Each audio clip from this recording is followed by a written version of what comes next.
Hey guys, this is my 2012 Honda Rancher, and a couple days ago I started hearing some clicking right around this area when I was trying to start it, right? So I'd come over here and the lights wouldn't turn off. Well, they wouldn't turn on, and if they would, it'd be very dim, right? Like too dim, and I would hear this slight clicking right back here somewhere, and I thought it might be either the starter or some kind of starter solenoid or something, but no, it ended up being the battery, right?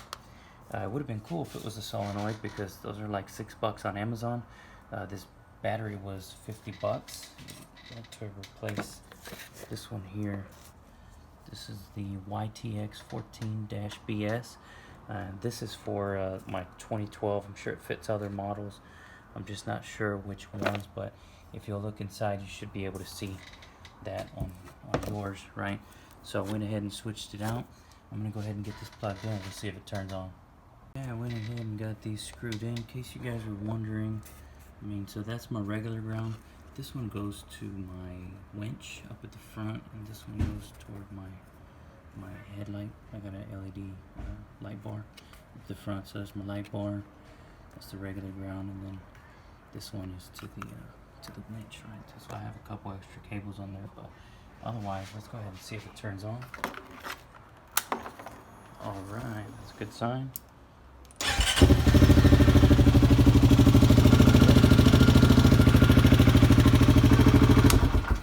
And that's what it was. It was definitely my battery. So if you guys hear any clicking, some slight clicking over here, that's probably what it is.